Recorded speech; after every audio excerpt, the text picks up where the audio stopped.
What holds back EV adoption? You'll talk to a lot of people and they'll say, well, EVs just don't charge fast enough. Now, I think, being someone that's had an EV for a long time, it's not too bad because you charge while you're doing something else. But there are loads of people for whom that's not possible because maybe they don't have a driveway, or maybe they do long journeys a lot and they need to charge halfway. So BYD have the answer. This is flash charging, and they promise that you can charge your car in 5 minutes. Let's see if that's actually true. This is amazing.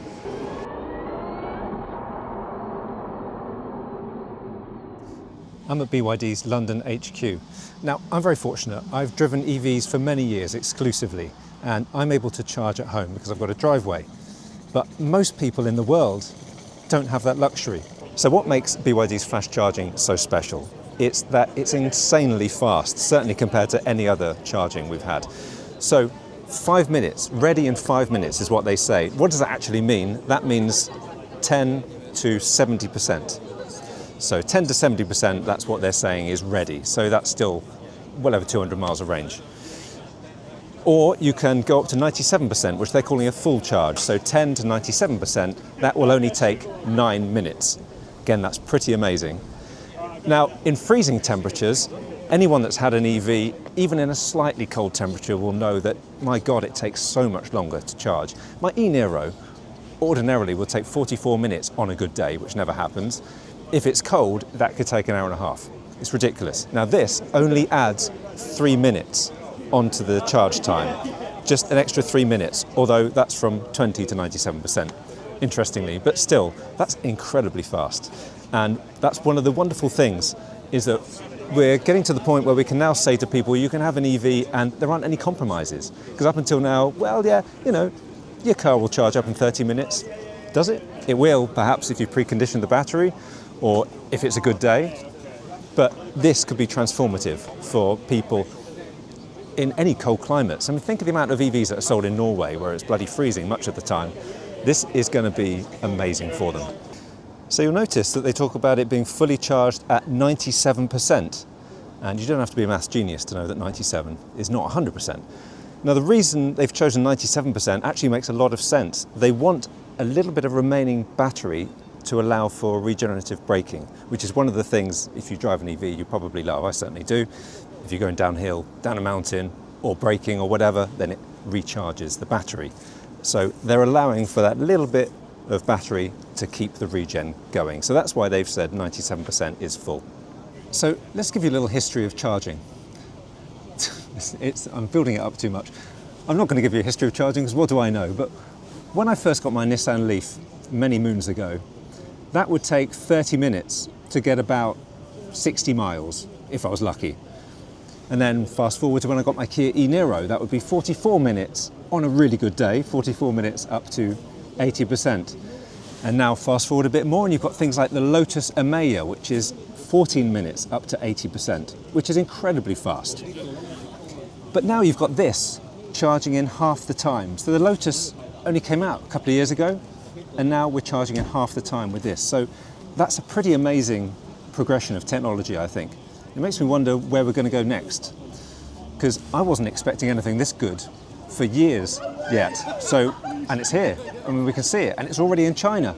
They've already got loads of these chargers in China. 1,100 chargers installed along the motorways. So this is BYD's flash charging station. You'll see that it's got this very distinctive T-shape.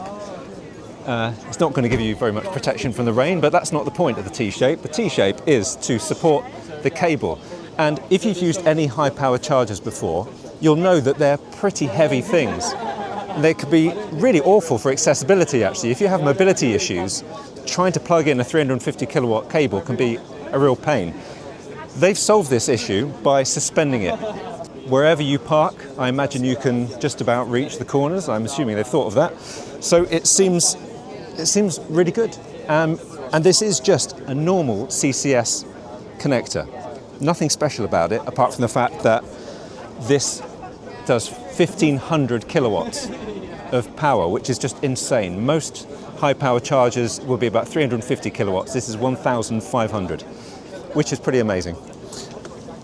And in terms of paying for the thing, which is important, they're stressing that you'll be able to do plug and charge and auto charge. So whatever car you've got, in theory, you should just be able to plug in and it will just start charging. Of course, if you don't want to be doing all of that, you can also use debit cards and contactless or an RFID card. So however you want to pay for charging, you'll be able to do it. So this is the interface down here. You'll also see that it's quite low down. Again, that's pretty good for accessibility, I think. And it all looks pretty simple in terms of the interface here, because that's another issue with a lot of chargers, is that you're looking at it for ages and you're thinking, where the hell do I swipe my RFID card? Where do I pay? This seems quite sensible. Of course, I haven't used it yet, but it seems pretty sensible. So that's the charging station, and we are supposed to be seeing about 300 of these in the UK before the end of 2027. I'm here with Diego Pareschi. He's the Director of EV Charging at BYD. Diego, it's your job to put these in the UK and Europe. Yep, correct. And how many? And many other places. And many other places. Yes. And how many are going to go in? So our plan is to have 3,000 locations, so 3,000 stations rolled out all across Europe by the end of next year. No pressure? No. No. Okay. It really is weirdly light. It slides over really easily up there. And in it goes. So we started at 10%, after 30 seconds, 16%. I've never been so excited watching a car charge before. Very, very It's really impressive. 300 miles and 80% is 6 minutes and 30 seconds. And we keep on running. As you know, at this pace, a lot of manufacturers just say, stop. You know, you don't need to charge further because it's going to be so slow. The system keeps on running. It's not stopping. Now we're getting close to 90%. Boom! 97% in 9 minutes and 13 seconds. This is really nice. We are celebrating it today. Tomorrow will become just very boring more. Charging a car isn't normally that exciting, is it? But this one I think is, because for anyone that's driven an EV as much as I have, you really get used to the slow charging and you adapt, you know, it's fine. You do something else while your car's charging, it's okay. But it's not always okay. Sometimes I walk past a petrol station and I think, you know, they do have it quite easy. This brings a sort of a petrol station kind of vibe to EVs. So what about degradation? Because that's something that a lot of people think about. When you see all of these batteries getting charged very, very fast, you think, well, surely the battery life is not going to be very good. But that's the other thing that they've really talked about quite a lot, is that these blade batteries, second generation blade batteries, are packaged in such a way that there's decent airflow all around. And that keeps it much cooler than you would expect of a battery that's being charged at such high rates. Because batteries, they like the heat to charge quickly, but they don't want to get too hot. So there's a bit of a Goldilocks zone for batteries. These ensure that they're fast enough to charge incredibly quickly, but they're not too hot to kill the battery prematurely. So preconditioning, if your EV supports it, means that you either press a button on the inside of the cabin and tell it to start heating up the battery, because a warm battery gets faster charging speeds, or in most EVs, when you navigate to a charger, it will start preconditioning the battery.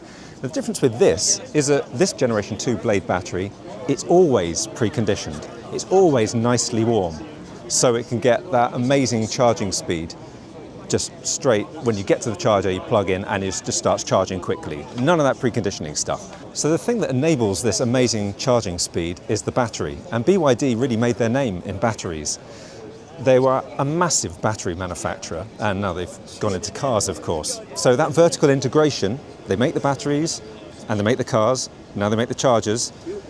That's what makes all this sing. Now the battery is called a blade battery. It's very, very well packaged. I'm going to put lots of video on screen so you can see what it looks like. LFP batteries are quite commonplace now, actually, and they're brilliant because they are cheaper than a normal NMC battery, and they don't contain nickel and cobalt, which can be considered a little bit dodgy, and they're far less likely to explode, which is a good thing, of course. So BYD often show their blade battery getting pierced with a nail and nothing happens, even when it's charging, which is pretty amazing. So they're charging it, they pierce it with a nail, no explosion. China are very strict on battery safety, as they should be. BYD take that and then they kind of go big with it. So they drop the battery pack 10 times higher than the regulation state. So they drop the pack, nothing happens. It's perfectly safe. So BYD really talk a lot about the safety of these batteries. Now, the Blade battery is not only in these cars, it's also in the power cabinets behind me. And that's the magic, is that you've got batteries in there that are charging all the time, and they're taking up some of the slack, so it doesn't need a massive grid connection, because you'd think that charging at 1,500 kilowatts would need a massive grid connection, and it doesn't. This needs the same sort of grid connection as a normal high-power charger would.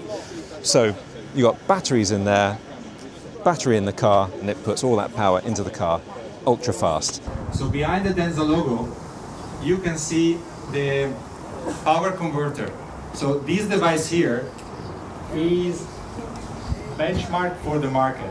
So it's an extremely compact, high-power charging system that has a rated power of 2 megawatts. And look at it, 2 megawatts can feed 600 households. It's really a lot of power in this small box. Then the energy is being stored into these two batteries. Each one of these is 200 kilowatt hour, and it can funnel the power back to the car. The same battery is inside the charger, right? As the that's car. correct. So you're charging from one battery to another. That's a comment I see on social media all the time. Oh yeah, your charger is so powerful, but the grid is never going to be able to support it. The grid is congested, blah, blah, blah, blah, blah. That's not the case, because every single system can use existing grid connection. So we don't even need to upgrade. We take a medium power charger, we just scrap it out, we install one of these flash chargers, and the battery does the magic. So the same battery that is in the car, as you said, is installed next to the charger, and it acts as a buffer. So it stores the energy between charging sessions. It takes few minutes, and in this way we discharge the energy just when it's needed. And in this way we can also utilize the best rates, so trying to collect electricity when it's cheaper, so that we can offer very competitive rates to our customers. So what are the benefits of this? Well, the first one is pretty obvious, isn't it? Is if you want your car charged quickly, well, you come here and you charge it quickly. But there are other benefits as well. Firstly, there's less strain on the grid because there are batteries inside the power cabinets. So you don't have to get such a big grid connection, which is a great thing, because grid connections, as you might know, that tends to be the bottleneck when you're setting up a charging station. So that eases the pressure on the grid a little bit, so that's a great thing. Now also, because it charges so quickly, there's a better turnaround, so there's less queuing. It's obvious, I know, but there's less queuing, so that means that there's more of an in-out kind of thing going on. It's more like a petrol station. So it's good for the users. It's also good for CPOs? Yep. Yeah? Yeah, Because and for the grid, Yeah, and for for the grid. CPOs. Yeah. So we are also in discussion with many CPOs to provide this technology to their stations. But in general, we just want to put those stations where people need them. So it can be a retail location while you're leaving the supermarket and you want to stop by for a quick top up, or it can be on the highway. Yeah. And currently this is just in the Denza, but it's going to be in the Seal as well, is that right? It's going to be on the entire range of BYD over time. So we're introducing the biggest bottleneck, this has been made public, is simply that there is so much demand for these batteries that we need to scale up the production. Currently, all the new BYD vehicles that are being produced in China have this Blade battery technology. We are also using it in every single flash charger that we're installing in China. And we are rolling out 20,000 by the end of this year. And we're using it also on the Denza and on the flash chargers in Europe and in the other regions. So that's a lot of batteries. Yeah. So over time we will increase the capacity of producing new batteries, and this will allow us to introduce in more models. So currently this is the only car in the UK that can charge on the flash charger, but the next one coming is the new version of the Seal. The Seal's a fantastic car, but the new one is going to have the second generation Blade battery and will also be able to do flash charging. My question is, will that appear in other brands as well, or is it just going to be BYD? I wonder. Okay, so sitting inside the Denza then, firstly, it's very comfortable. Second thing that's obvious is it's got a massive infotainment screen. It feels very snappy. So one of the things they showed us in the presentation was this apparently has quite a tight turning radius of think it was just under 5.5 meters, which is pretty good for a car this big. But what's impressive about this, it does things like crab walking, so it can do that kind of sideways driving and stuff like that. All feels very bling in here. Now, I just prodded around the inside of the Denza Z9GT, but it brings some impressive specs, as it should, as it will cost about £100,000. So you get 600 kilometres, 373 miles of range. It's based on the 3-cube platform, which brings 3-motor independent drive, rear-wheel dual motor independent steering, vehicle motion control, cell-to-battery design and air suspension. You get 0 to 62 miles an hour or 100 kilometres an hour in 2.7 seconds, with a total power of 1,156 PS or 850 kilowatts. And of course you get a battery that can fully charge in 9 minutes, which is useful if you're regularly driving at 270 kilometers an hour on the German autobahns. A rear-wheel drive version is coming later in 2026 with a range of up to 500 miles or 800 kilometers. And the 20-speaker system has Dolby Atmos, which apparently brings an opera house experience. I will do a proper review another time, hopefully. Oh, look at that. Why not? How are you going to be deploying them? Will they be on BYD retail sites? Will they be on the motorway? I mean, where are you going to put them? I mean, we need to create a network. So we are looking for all kind of location that makes sense. So where people are passing through and they need to stop. At the same time, we want to start where people, they buy their cars. So the retail location, the dealership location are the first one we're starting with.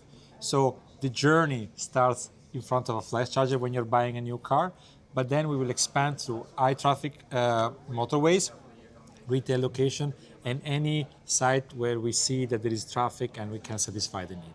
What excites me about this is just the possibilities.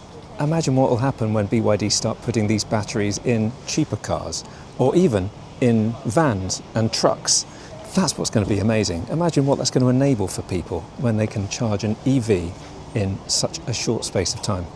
And do you think all of this is unique to BYD because you're in a position to make the batteries and make the cars?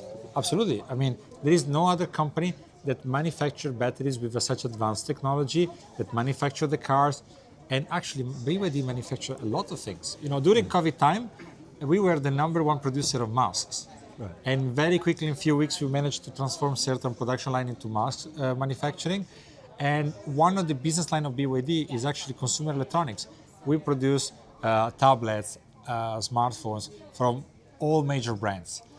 So the level of vertical integration is unmatched. And this really allows us to enter and really breakthrough in every single business where we are. Yeah, well, that's really exciting. Yeah, congratulations. Oh, thank you very much. So, BYD's flash charging. I've got to say, I'm really impressed. The idea of actually fully charging a car up in 9 minutes is just insane, given what we've been used to as EV drivers. And I know a lot of people say, this is a game changer, that's a game changer. Well, this is an actual game changer for the EV industry. And it's a game changer because this is going to open up EVs to far more people that weren't previously interested. Now you can say you can actually charge an EV in about the same time as a traditional petrol or diesel car. That is an amazing thing. It also makes me wonder, we've got batteries that can already charge this fast. I mean, do we really need solid state and all these other battery technologies? I don't know, but it's an exciting time to be alive, isn't it? Where else is it going to go after this? I would love to know what you think in the comments. Personally, I think it's just great that something gets announced and we see it in person and it's not vaporware, because so many of these impressive tech demos happen in a lab. This is actually happening in front of us, and it's happening in China as well, because remember, this is already established in China. So by the end of next year, hopefully 300 stations in the UK, thousands across Europe. I can't wait to do a big road trip charging on these. Thank you very much for watching this video. I'd love to know what you think. Do let me know in the comments, and please subscribe and press the like button and all the rest of it. And thank you very much, and I'll be back very soon. Bye for now.